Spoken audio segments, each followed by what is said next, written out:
Ya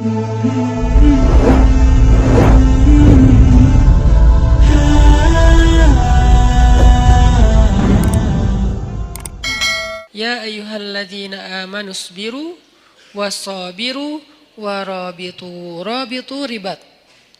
Ya ayyuhalladzina amanu isbiru wasabiru warabitu. Dia level ketiga. Wahai orang yang beriman, bersabarlah. Kita aja masih di level ini nih, belajar sabar.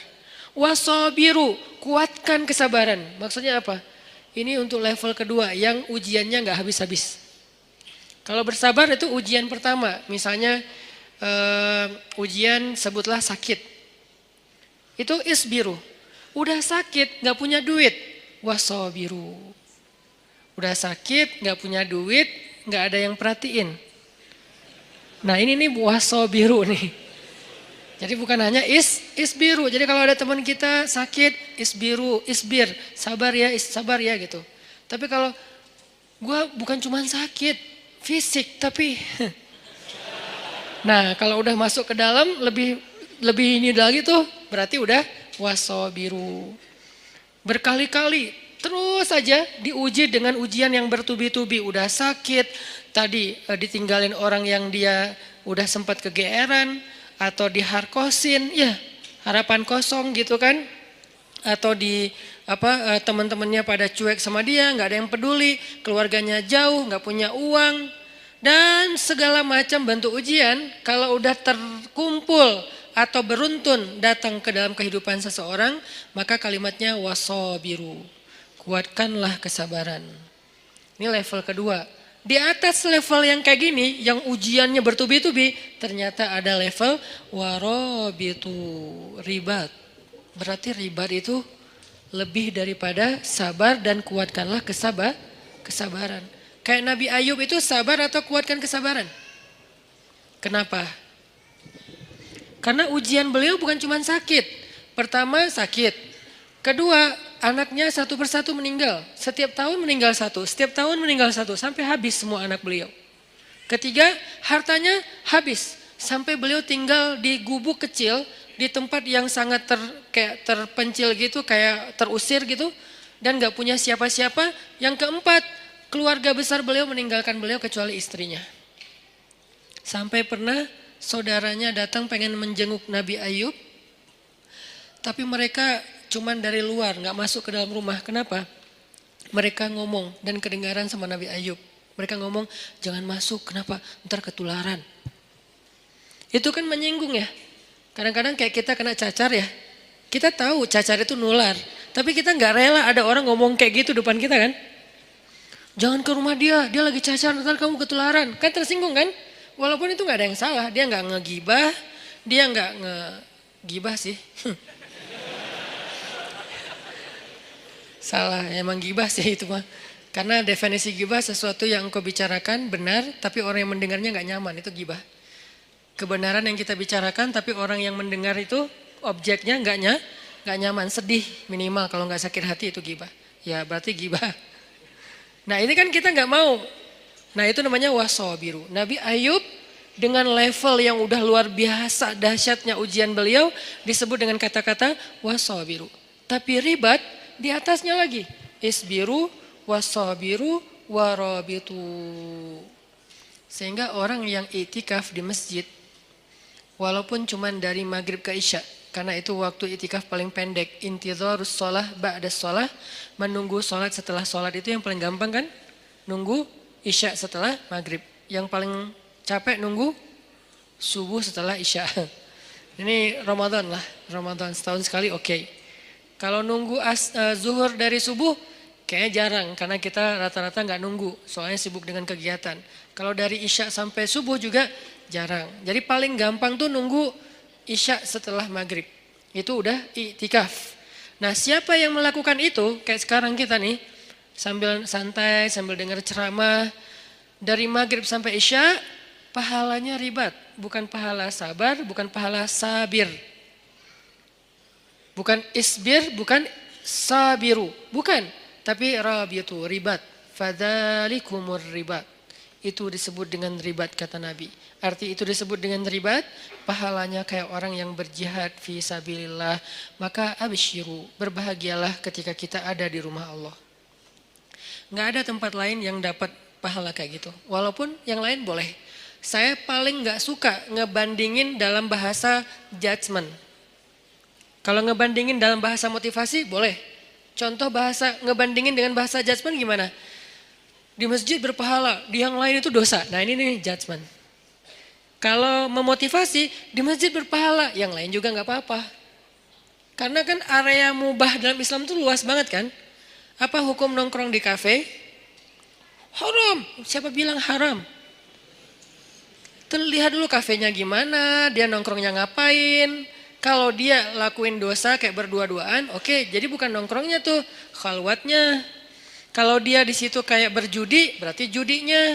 Kalau dia di situ misalnya kayak menggibah, berarti kumpulan gibahnya, perkataan yang sia-sianya.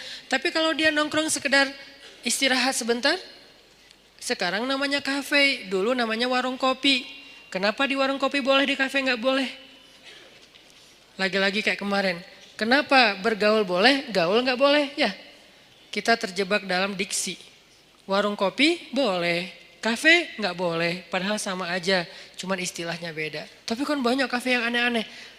Allah alam, di Bandung sih banyak yang nggak aneh. Keren-keren lah, artinya kafenya masih standar. Jadi saya nggak mau menjudge bahwa yang selain di masjid sia-sia, yang selain di masjid dosa, yang selain di masjid ahli neraka. Ya nggak gitu juga kali ya. Tapi di masjid terbaik, itu udah pasti. Nggak boleh diragukan dan nggak boleh diperdebatkan. Kenapa? Karena sebentar aja di masjid pahalanya udah kayak jihad. Ada gitu tempat kayak gitu di luar? Ada.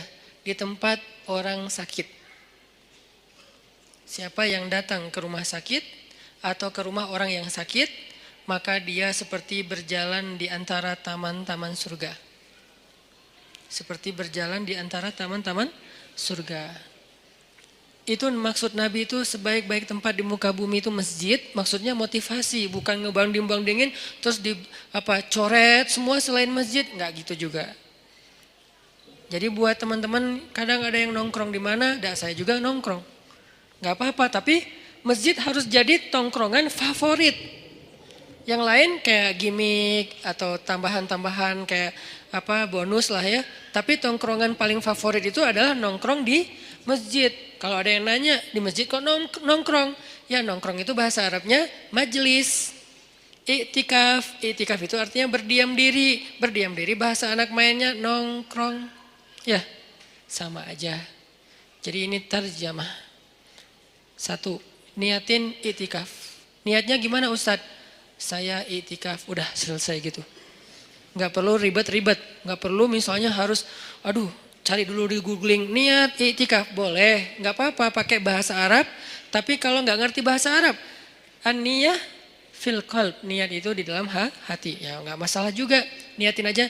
Ya Allah, saya lagi i'tikaf di rumah Engkau, izinkan ya saya jadi tamu. Diam sebagai tamu. Tamu mah jangan terlalu macoh ya, loncat sana loncat sini, guling-guling. Nah ini mah kalau di rumah kita ada yang kayak gitu gimana? Anak kecil aja, dede, takut pecah inilah apa segala macam. Nah apalagi rumah Allah. Bertamu tenang, saking tenangnya sakinah. Bangun-bangun udah azan isya gitu kan ya.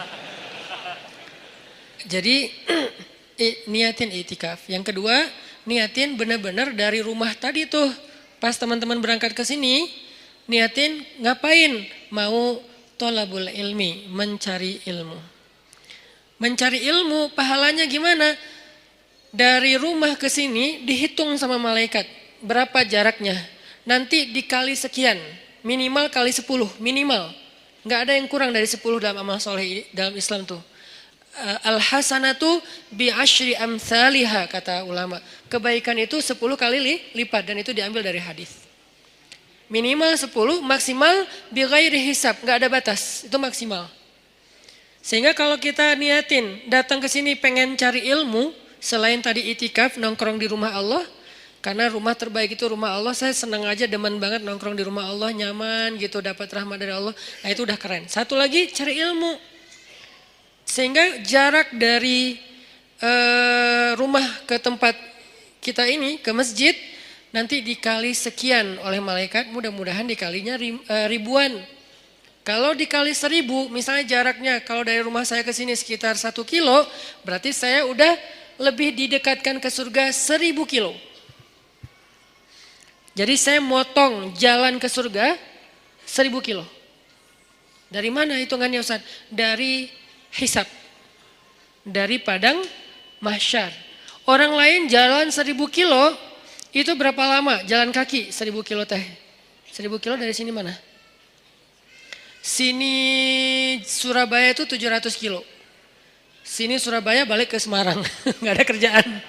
Dari sini ke Surabaya saya karena nggak tahu kalau Bali berapa ya. Dari sini ke Surabaya balik lagi ke Semarang kurang lebih lah ya 1000 kilo. Itu kira-kira kalau jalan kaki berapa lama? 2 minggu? Gimana tuh kalau jalan kaki? Capek. 2 minggu ya. Berarti sekali kita mencari ilmu, Allah menghemat jarak kita ke surga dari padang mahsyar itu 2 minggu minimal. 2 minggu. Sehingga kalau misalnya kita dawam seminggu sekali kita cari ilmu dikali sekian ribu, berarti insya Allah sudah lebih cepat masuk surga 1 tahun, 2 tahun, 3 tahun, 100 tahun. Itu kalau dikali 1000, sedangkan Allah Maha Rahman, wa rahmati wasi'at. Rahmat Allah itu luas sehingga bisa aja bighairi hisab, dikalinya bisa lebih dari 1000. Ini thalabul ilmi. Dan orang yang mencari ilmu itu dinaungi oleh malaikat. Tapi kalau lagi naik motor mencari ilmu jangan lihat ke langit. Malaikat mana ya? Gak usah. Karena pasti ada malaikat lagi naungin kita. Naungin itu gimana? Menaungi dengan rahmat, dengan doa. Ya Allah beri dia kasih sayangmu, ampuni dosa dia. Beri dia kasih sayangmu, ampuni dosa dia.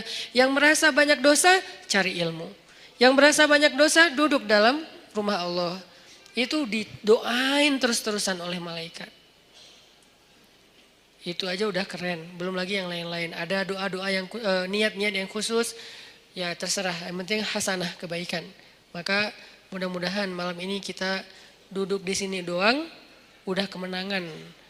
Kata Allah, ulaika ala hudam mir rabbihim wa ulaika humul muflihun. Ketika kita ala hudan berada di dalam jalannya Allah yang baik, yang benar yaitu di masjid, cari ilmu, berarti muflihun, orang yang beruntung. Qad aflahal mu'minun. Dan seperti inilah harusnya kita menghabiskan usia kita.